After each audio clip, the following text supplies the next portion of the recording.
Good afternoon. I think I'm the CEO of what may be termed in a group like this as closely held businesses.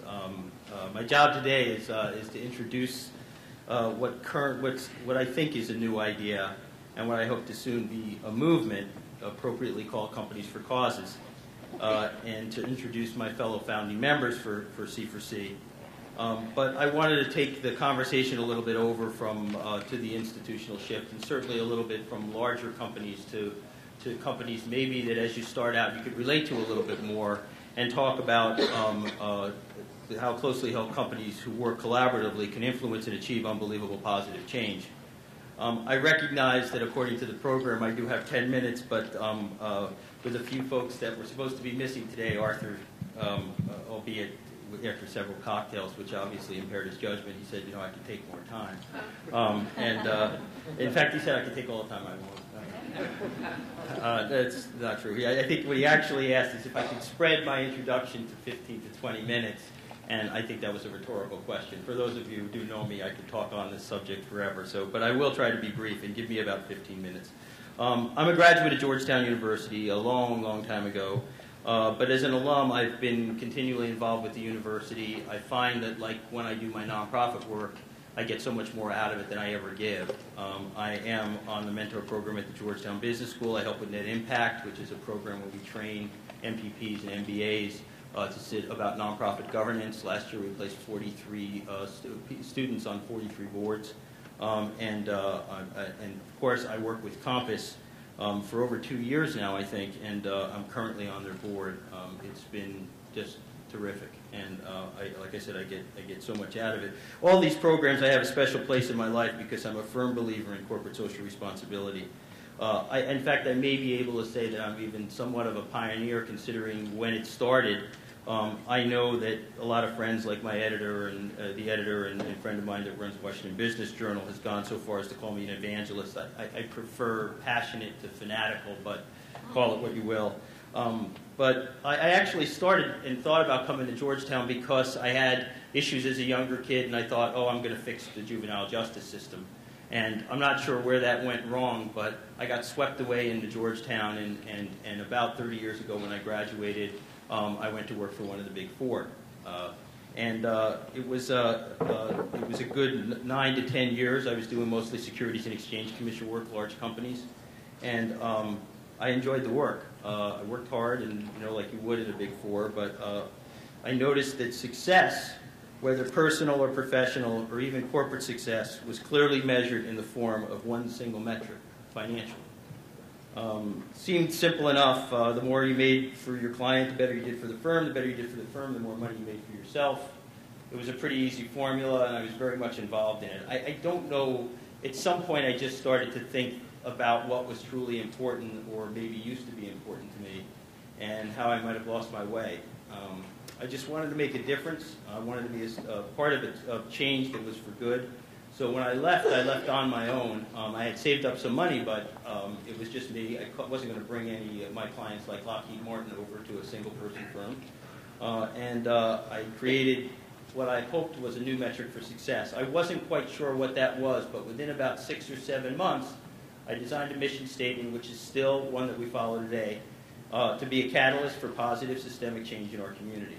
Now, when I speak about the firm all over the country, and I mention this to people, the usual thing is that I get mixed reactions to the mission statement. But most of the time it's, what the heck does that mean, and how does it get you anywhere as a CPA firm, or as a consulting firm, as a service business, as a for-profit business? Well, in another speech I can give, and I can ramble on for about hours, all about the good social work our firm does, how it all comes back to us. And in that, at the end of that speech, I think that I prove that I do not practice philanthropy because the firm is large and growing, but rather the firm is large and growing because we've always had a social mission. But in the interest of time, I'll confine myself to telling you why a group like Compass Fellows makes so much sense to me, and why the nonprofit sector or social enterprises like those that CF works to incite, why they deserve a place in our student curriculum, a place in our studies and research to understand the dynamics of business, and yes, I said business, and a place in our civil society. Before you go too deep into it, I think most of us think about philanthropy or philanthropist as some rich guy giving away lots of money. And if you really think about what philanthropy is, and you look it up in Webster's or Wikipedia, I guess now, which could be a whole definition, so don't go there, go to Webster's. It basically is, philanthropy is defined as loving people or the active effort to promote human welfare. Now, I really believe that there's a balance in the world that's created by our giving of ourselves. And I do believe that if everyone practiced philanthropy, just a giving of yourself, a care or for humankind, no matter how much or how little time or money you had for yourselves, to just give a small percentage of it, of that time or that wealth, I think civil society would be eons ahead of where we are today. I believe that philanthropy can be learned, and I believe as a parent it's my responsibility to teach it to my children, and I believe as a CEO it's my job to encourage it of my employees. With this knowledge, you learn to measure yourself and your successes in different terms or metrics, other than just financial or the bottom line. When you work in the for-profit world, the leading measure of success is surely financial. If you start to work in a nonprofit community, you learn to measure success by the effectiveness of your outcomes. So individuals in for-profit businesses like mine could actually learn a lot from the nonprofit sector. I've proven this for the past 25 years in the firm's existence with the success of the firm, the hundreds of successful careers that have been chartered and achieved at Raffa as well. And again, I have several programs, most of which you would call philanthropic, that's translated actually into financial successes. It grew the firm to 4 companies, we've over 300 professionals, and we do more than $40 million in total revenue a year. But I'll give you just 2 examples, since I'm limited to time, of how I learned and found success on many levels from doing what I love to do. When I was at PwC and did presentations to the board of directors for a large international conglomerate, there was no use in presenting a product or service that was not going to be profitable, at least back in the 80s. But when I began strategic planning for nonprofit sector, the participants were never constrained by dollars. You only need to read the mission statements of any nonprofits, especially the ones in social and health services, to know this. They're committed to curing breast cancer in our lifetime, to putting an end to homelessness, et cetera, et cetera. And profits never even considered. And actually, that's how I make my money, because we have to go back and consider some financial metric in order to keep it in existence. So ours is basically to go back and find resources to fulfill those dreams, those visions. But they aren't constrained in their thinking. And from this, I've actually come to learn, or certainly believe, that the only limit we may have on our lives may be our limited vision. I've learned from this from my nonprofit clients, and I've learned that I've led my company in similar directions. So while the company does need to have financial success, it's on really the short list of my metrics for success. Just an example is when our firm provided pro bono services to an after-school program. For those of you who don't know, DC does not have after-school programs. It's all provided by the nonprofit community. There was a waiting list of over 200 students, and we determined that the best solution was to create a database that could track the insurance programs lacking in the current system and thus cease the stifling of the enrollment.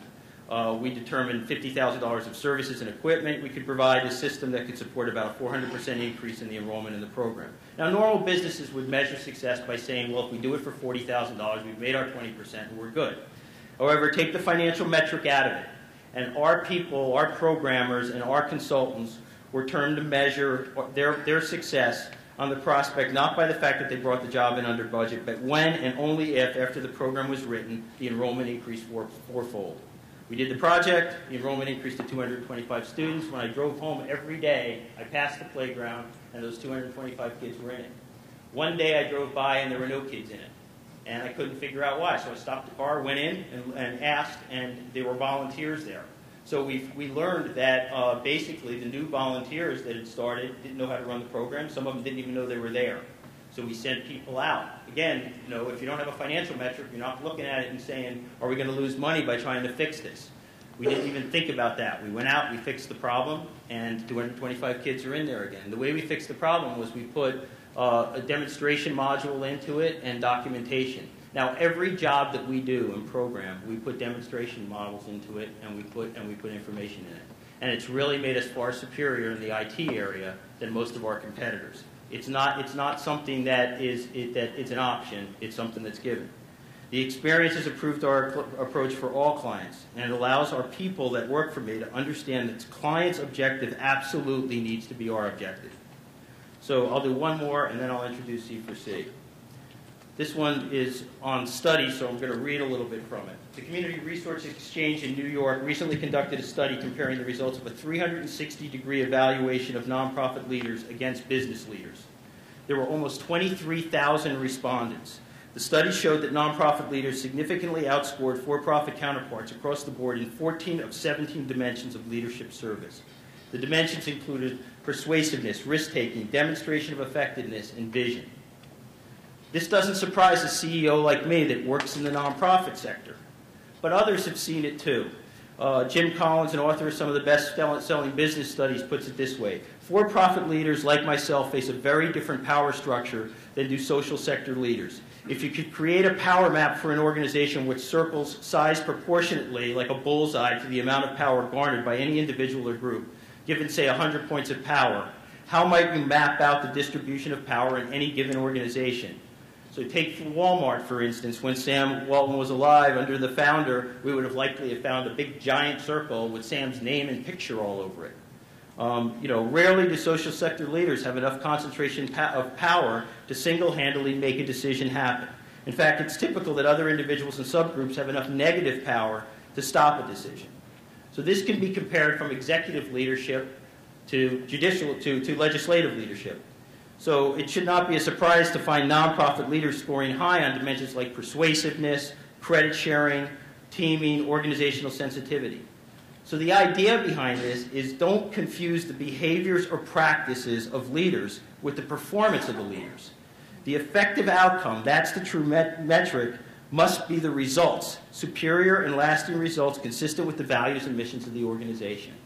And while my company is owned 80% by me, I do lead the company, I don't run it. And because of that, the idea behind finding true values and missions in it is very, very easy for me to do on this legislative basis and not on a dictatorial or I always say I'm a gentle dictator, so that's probably not the word to use, but on more of an executive level. It's especially important nowadays because basically key employees find entrepreneurship always a viable option. It's evidenced in this room. Recruiters swarm after my best people all the time in a war for talent. Young people reject the idea of long-term employment at a single company. Boards and shareholders demand more executive accountability. The media exposes and amplifies flawed decisions and poor performance of managements and board of directors, et cetera, et cetera, et cetera. If true leadership exists only when people follow, even though they have the freedom not to, then perhaps our next generation of great business leaders will come from the nonprofit sector and not the other way around. So I salute the work of my alma mater and of this Compass Fellows. And a conference like this that introduces an aspect of business that I wasn't taught when I was at Georgetown. And if you believe as I do that the sectors are blurring, the cross-training becomes so much more of an important component to the student's education. But for me, the importance still lies in the social bent that can be learned from the experience of working with a nonprofit board or its management or with a company that wants to create some positive and systemic change in its community. A company that has a bigger purpose than just profits. If this is instilled as a student, no matter what career you choose, there will be the same voice in your head that was in mine after working for 9 years at PricewaterhouseCoopers. There's a bigger purpose to our lives, and our business or the companies we work for have a responsibility to give us the forum to achieve that purpose. Don't let your work as an entrepreneur or the company that you work for drive your life's purpose. Look for opportunity in your work for financial, for personal, and yes, even spiritual growth. Because if your work or your employee doesn't provide such an opportunity, you are most certainly wasting far too much of your lives. Thanks very much.